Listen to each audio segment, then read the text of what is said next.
Hello, and I'm absolutely delighted to welcome Melvyn to our series. Melvyn is a brilliant concert pianist, and it's wonderful to chat to you, Melvyn. Oh, thank you for having me. Thank you. Well, it's very, very interesting. Your career, you always had a passion, for historic instruments. And of course, Beethoven on historic instrument is very different to Beethoven on a modern instrument. So Yes. could you tell us about how did it sort of start? Where Actually, you. yes. Well, actually, almost by accident, because I had no knowledge or conception of historical instruments at all when I was a student in my teens, because I trained at the Yehudi Menuhin school, and I had very fantastic piano teachers, but there was no mention of anything historical. You play Beethoven, you play Bach, you play Scarlatti, you play Liszt, you play Mendelssohn, but it's all on the modern piano. So there is no historical reference at all to why the music was written, what instruments the composers had. I had no idea, absolutely nothing. And I'm glad to say now things are much better. The students do learn about early instruments and all that. So when I went to the Royal College of Music, I had to sort of do a second instrument, as it were. It was the rules. And I didn't want to do anything else. I wanted to study the piano. But I had to do something else. So I decided, okay, I played the cembalo, the harpsichord, because it was close enough to the piano. And I thought, well, I might learn something, So I did, and I learned so much from playing Bach and Couperin and Scarlatti and Handel. I completely was obsessed, and my piano playing, in fact, suffered a lot because I was so obsessed with this sound, this clarity, and the way you could mold the music much quicker than you could on a modern piano, and how the moods always change. But particularly the articulation and the clarity. I was just, and at last I can play Bach and it's sort of clear.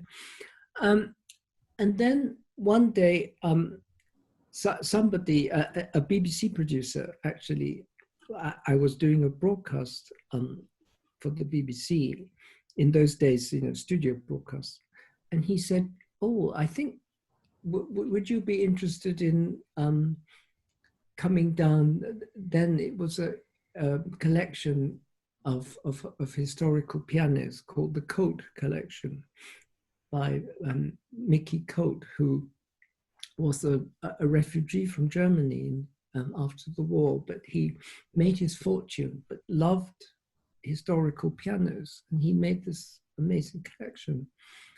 And so I went down. Christopher Hogwood was there, and that was it. I just fell in love with the sound, and then from there I became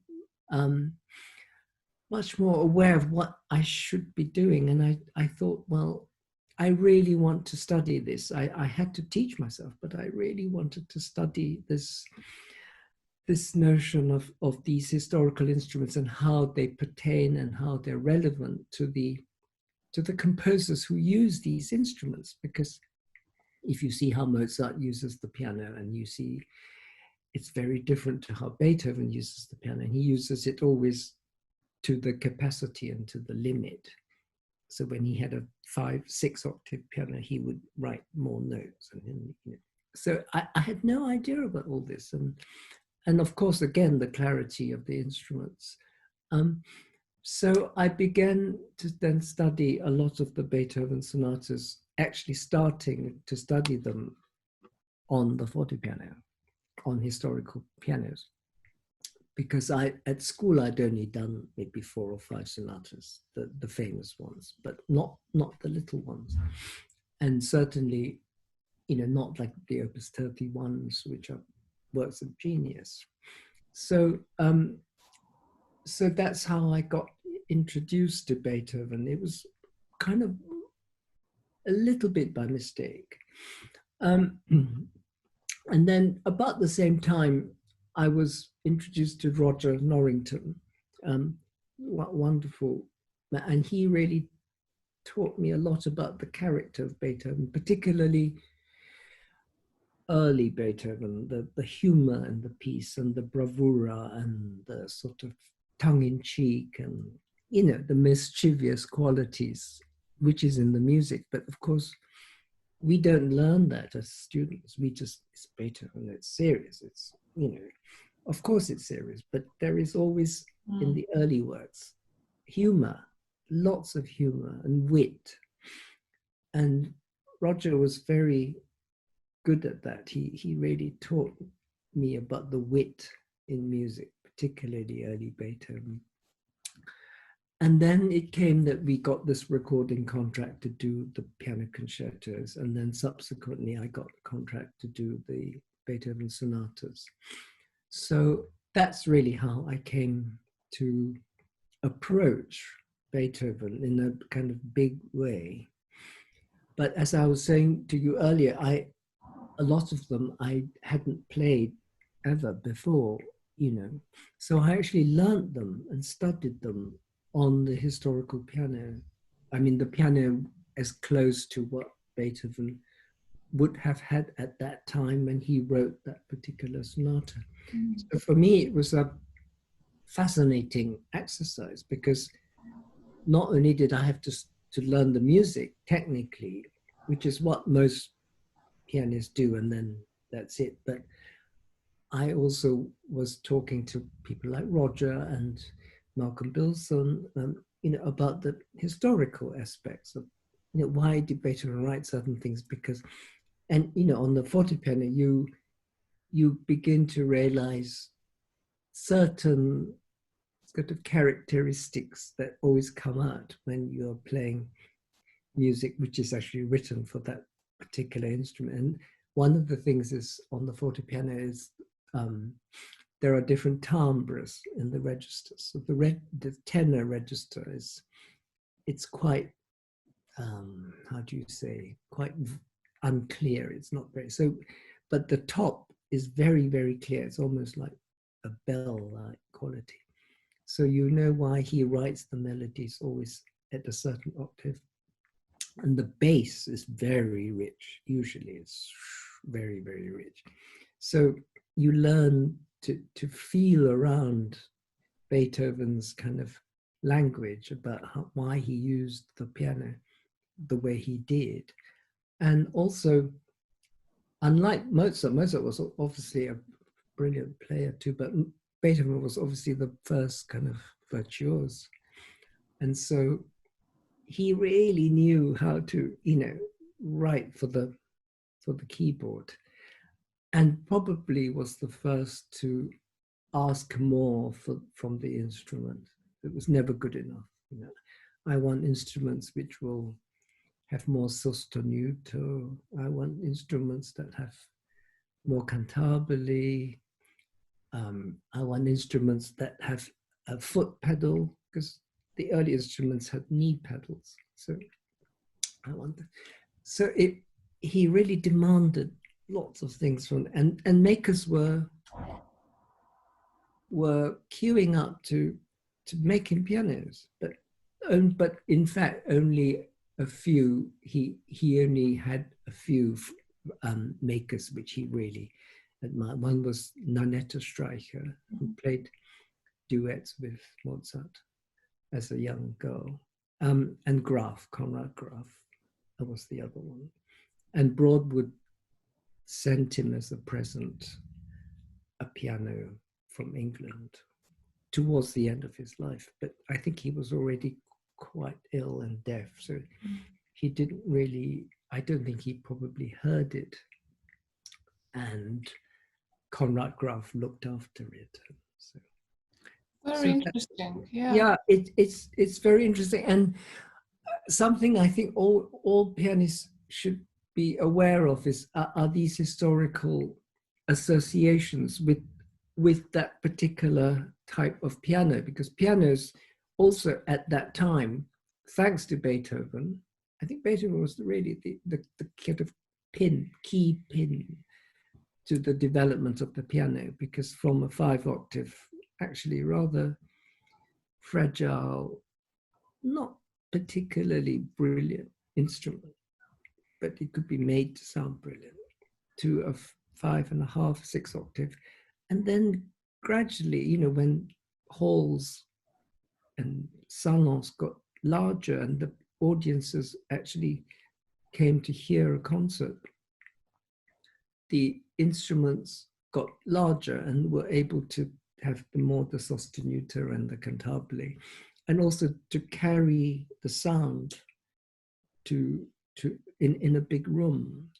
So it was all kind of part of it, part of the way Beethoven wrote and the historical aspects of the piano. And that's what I find particularly interesting in Beethoven. And may I ask, so what were the pianos that you were working on, when you started studying it, and where were they? Well, very interesting, because there was the Cult collection. There was a wonderful collection at Finchcock's in Kent. And that was about it. So I had to borrow instruments, or I had instruments that were loaned to me so that I could practice. But eventually I managed to commission Derek Adlam to build me a 6-octave forte piano after Nanetta Streicher. The original is in the museum in Nuremberg. There are two. I think there's one in Nuremberg and in another museum. So he made the drawings for the two instruments and then kind of combined them for his model of the Nanetta Streicher reproduction. Malcolm Bilson has one and I have one. But apart from that, it was very difficult to have instruments, because now, of course, there are a lot of wonderful piano makers, really wonderful piano makers. But then there weren't so many. There were a few in America, but obviously it was difficult to import instruments. But Derek Adlam really, he's retired now, but he's still alive, but he doesn't make pianos anymore. But I think he's still considered to be the sort of the maître, the master of. Could you tell us a little bit about the differences between Broadwood and Graf and this Streicher? What are the biggest differences? Well, Graf and Streicher are very alike, because they use the Viennese action, which is a little bit different, just a different action to the Broadwoods. The Broadwoods, in fact, are very close to a modern piano. That's the modern piano action really comes from the English school. The main difference is the lightness of touch. So on the Viennese instruments, so you have Konrad Graf, or you have Walter, Stein, Streicher, all those makers, because the Viennese action is much shallower than the Broadwood has a much deeper kind of squashy feel to the Anschlag, the attack. So it's a bit closer to a modern piano. But on a Viennese piano, it's very, very clear and very light. So you use only the fingers to articulate and to sustain. It doesn't actually carry the note very far. So when it pings, and then that's it. So that, for example, would determine, say, the tempo of a slow movement. So you can't play it too slow because it just doesn't sustain. The Broadwoods, on the other hand, does have a much better sustaining. So it's more kind of velvety and more kind of fruity in its tone. And it's easier to play because it's slightly heavier. So kind of hides a few mistakes if, you know. So it was very popular in England, in the aristocracy, and because it made sort of ladies who were students of, say, when Chopin came, or it made them sound rather good, you know. But it is definitely easier to play because it's slightly heavier. And right from the beginning, they had already had foot pedals to sustain the dampers. The Viennese didn't have that till about 1802, 1803. So it was already, in a way, quite advanced. But the difference is really in the touch and the sound. Mm-hmm. Yeah. I don't. It's very difficult to explain until you actually play one against the other, Mm-hmm. and then you know exactly. One is very light, it's almost brittle. You know, it's almost brittle, and you have to be very, very precise on the Viennese piano. So in other words, you can't hide anything. It's like, you know, it's just you can't hide anything. So you've got to have everything kind of worked out: fingering, phrasing, pedaling, tempo, because as much as possible, because otherwise it will floor you at some point. Whereas a Broadwood, it's easier because you can slightly bluff if you can't master a particular passage, particularly if it's kind of quite fast, or, you know, or if you have to play with the melody with one part of the right hand, and then the other part, you know, it's a little bit of accompaniment. It doesn't need to be always clear, so that's much easier on the Broadwood. So we can say maybe that the finale of the Waldstein Sonata is better achieved on those, can't we? Yes, except, you know, because Beethoven puts that long pedaling, it's fine on the Viennese piano. I've played it on both. But what he could hear and what actually came out, it's very difficult to know with Beethoven. But it is a wonderful effect if on either piano, if you just raise the dampers slightly. But of course, on the modern piano, when you do it, you have to slightly cheat. What is the biggest difference? I mean, apart from size and apart from, you know, different, you know, size. I mean, size of the keyboard, yeah, and size of the keys is different. But what about the resistance? The resistance, actually, there is a bit of difference, but, you know, with the really modern Steinways, I played one quite recently at the Wigmore Hall with Guy Johnston, and it's a new one. But the new Steinways are nearly as light as a forte piano. I mean, yeah, unbelievably light.